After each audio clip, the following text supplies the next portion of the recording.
Un mag consacré à la cuisine en cette veille du réveillon du Nouvel An. Nous recevons le chef Alexandre Belaola qui vient de publier son livre intitulé Mafé Yassa et Gombo, la cuisine africaine d'Alexandre. C'est aux éditions First. Bonsoir chef. Alors, c'est quoi la cuisine d'Alexandre? La cuisine d'Alexandre, c'est 60 ans de regard sur l'évolution de l'Afrique. Donc c'est ça un peu ma cuisine.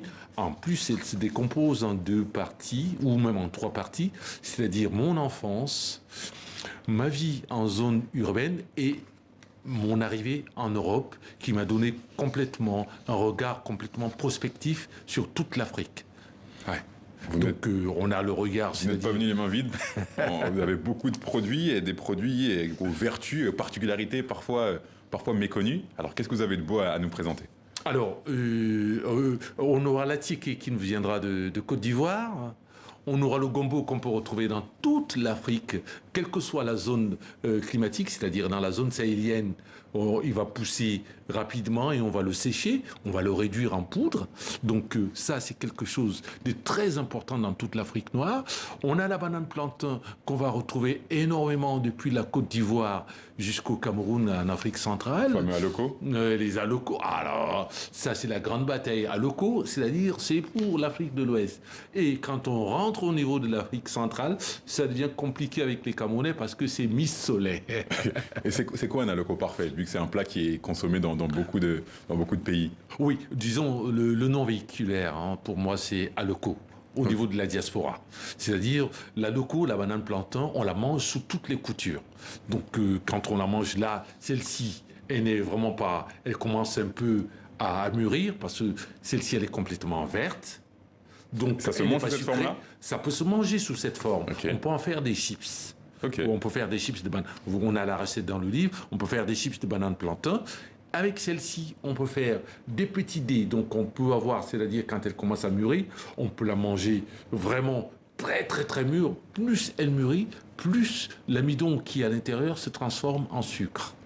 Donc, alors, moi, je préfère vraiment quand elles sont bien mûres, c'est-à-dire elles sont vraiment coulantes et autres. On peut faire ce qu'on appelle, ce que j'appelle au restaurant, des alocos à l'ivoirienne.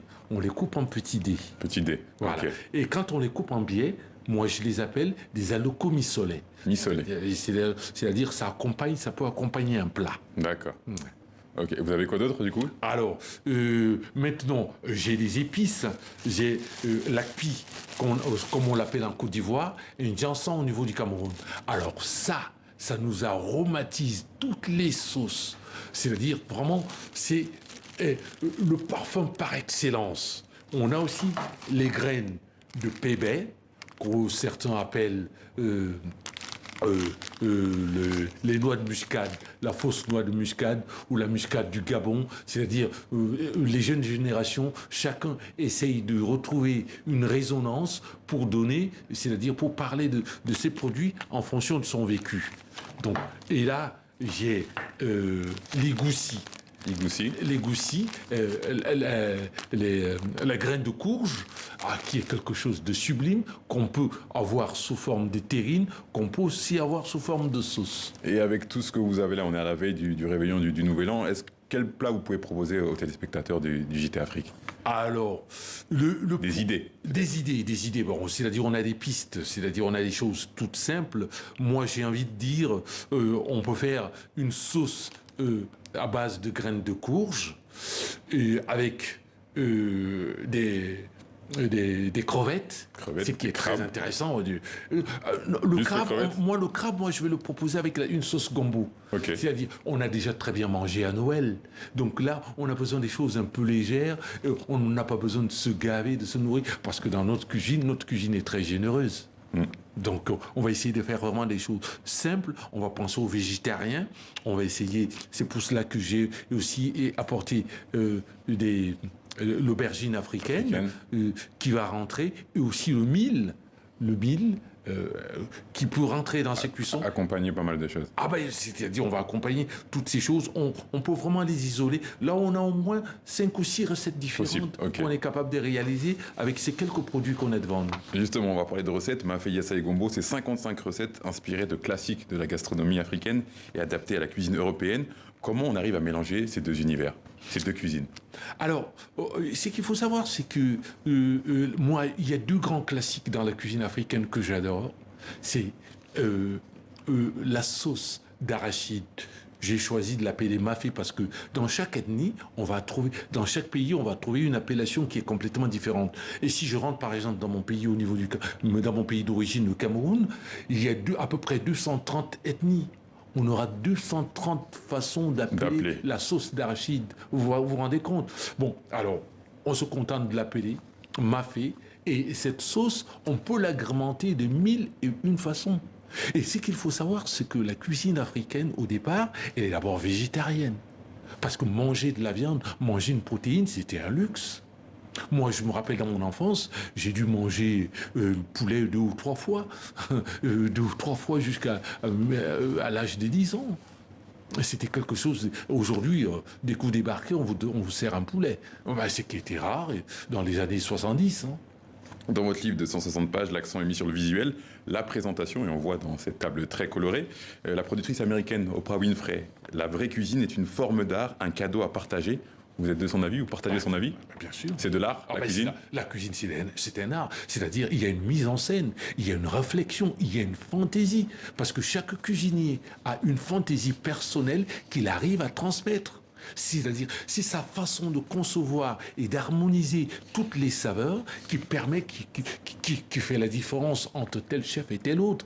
La différence, elle est tout simplement dans la sensibilité et dans la manière d'harmoniser les intensités de la chaleur et la manière de décomposer les différents produits. Je vous propose, chef Belaola, d'aller à la rencontre de Mahamadou Sylla. Ce jeune franco-sénégalais a lancé Tamba, une marque de plats cuisinés africains.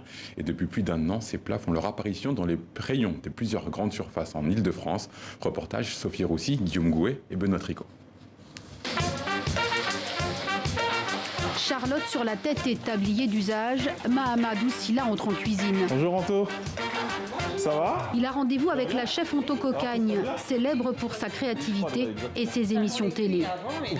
Dans ce laboratoire, ils planchent sur la future recette africaine qu'ils espèrent proposer à leurs clients.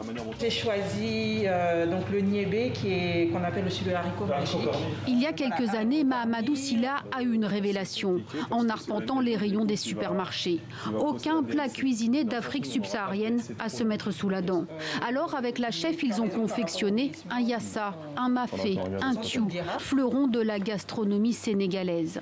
En fait, Mahamadou voulait retrouver les saveurs des plats de sa mère. On a toujours un voisin ou un ami qui dit « Ah oui, le mafé ou le yassa, j'ai déjà goûté mais j'arrive pas à le retrouver ».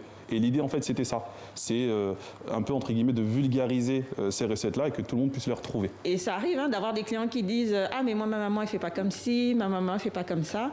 Mais ce qu'il faut savoir c'est que les cuisines africaines ont aussi des codes. Quand on respecte ces codes-là, en fait on se rapproche un peu plus de la cuisine de maman. Si la musique, la mode, les sportifs du continent ont acquis leurs lettres de noblesse, la cuisine africaine ne fait pas vraiment partie des habitudes culinaires en France. Tous deux espèrent séduire aussi les novices. Ce qu'on voulait montrer au travers de ces plats, c'était que notre cuisine est accessible, s'adapte à tous les palais, s'adapte à tous les régimes alimentaires et surtout qu'avec des produits qu'on retrouve facilement en France, on pouvait faire des plats de chez nous. Une fois le tablier déposé, Mahamadou Sylla endosse le costume ajusté de chef d'entreprise pour vendre sa marque et distribuer ses produits. Zaya Seman fait partie des premières à lui avoir donné sa chance. Dans cette galerie située dans un haut lieu parisien, Tamba s'expose à côté des grands noms des plats cuisinés. Ouais, parce que tu vois, il y a l'italien là-haut, tu as l'africain juste en dessous, et la gastronomie française juste à côté. Sa technique, organiser une animation pour aller à la rencontre des gourmets. Et là, le discours de Mahamadou est huilé. La première action qu'ils ont, c'est de se dire « Ah oui, mais c'est trop épicé ». Et j'aime bien contre-argumenter en disant que la vanille est une épice. Et puis c'est là qu'ils reviennent sur leurs mots en disant « Ah oui, non, je voulais dire pimenté ». Petite pause déjeuner avec les autres membres de l'équipe. Tamba est une start-up familiale et amicale. Même le nom rappelle la famille. Tamba pour Tambacounda, le fief sénégalais des parents Silla. Khadija, l'une des sœurs, gère la communication. Il y a 2 S ici. Ce sont les initiales en fait de ma mère Silla Safietou pour lui rendre un peu hommage à travers le logo. Mahamadou s'est lancé dans cette aventure sans peur, dit-il. Pourtant, créer une entreprise, affronter la crise sanitaire actuelle aurait pu en décourager plus d'un. Mais ancien sportif professionnel, il se cramponne. C'est vrai que ça. Le football m'a permis en fait d'avoir ce mental, de le travailler au fil des années. Et donc j'ai eu la chance du coup d'arriver sur ce terrain-là avec déjà un mental. Et du coup, ça me permet en plus aussi d'être sûr de mes produits, de foncer en fait. Romain Claveau, le manager de cet établissement, aimerait proposer dans ses rayonnages un TIEP. Mahamadou a promis d'y réfléchir. C'est toujours une question de confiance et voilà, nous on va essayer de rendre du mieux qu'on peut et de faire en sorte en tout cas. Vous voyez ça comment, chef? La cuisine africaine dans les grandes surfaces, dans les grands rayons? On est dans le mouvement.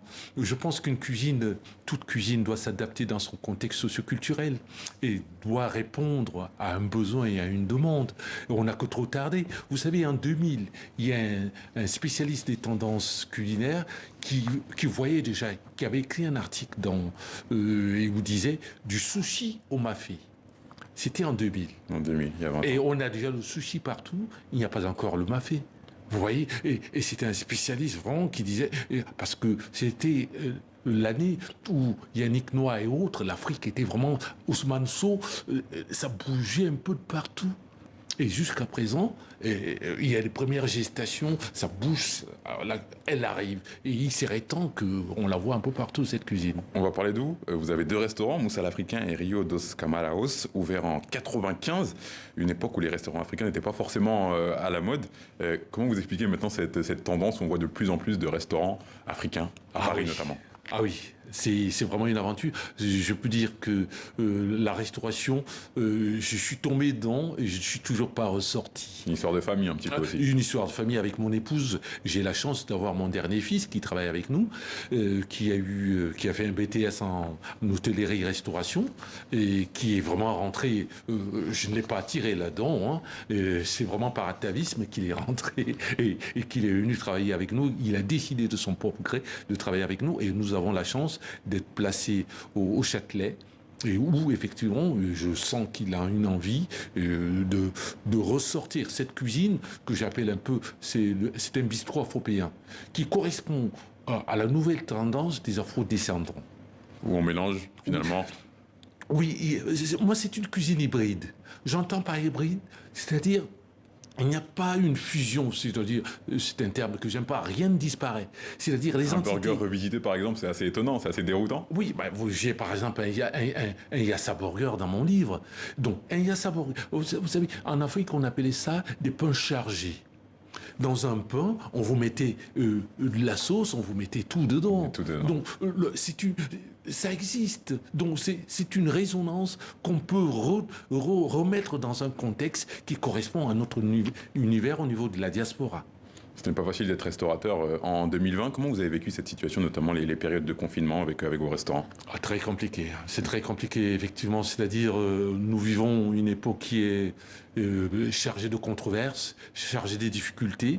Et j'espère tout simplement qu'on va trouver une solution qui nous permettra à tous de nous en sortir. Parce que vraiment, je ne saurais comment qualifier ces difficultés. Elles sont dans tous les sens. Pour terminer très rapidement, je vous laisse le mot de la fin. Qu'est-ce qu'on peut vous souhaiter pour 2021, pour vous, pour la cuisine africaine? Ce qu'on peut nous souhaiter, c'est que toutes les tendances de la cuisine africaine soient reconnues par toutes les catégories de personnes, effectivement. Merci beaucoup, chef Alexandre Bellaola. Merci d'avoir répondu à nos questions. Je rappelle que vous venez de sortir un livre intitulé Mafé, Yassa et Gombo, la cuisine africaine d'Alexandre. C'est aux éditions First. Merci beaucoup. Merci. C'est la fin de ce journal. Merci de nous avoir suivis. Excellente soirée sur TV5 Monde. À demain.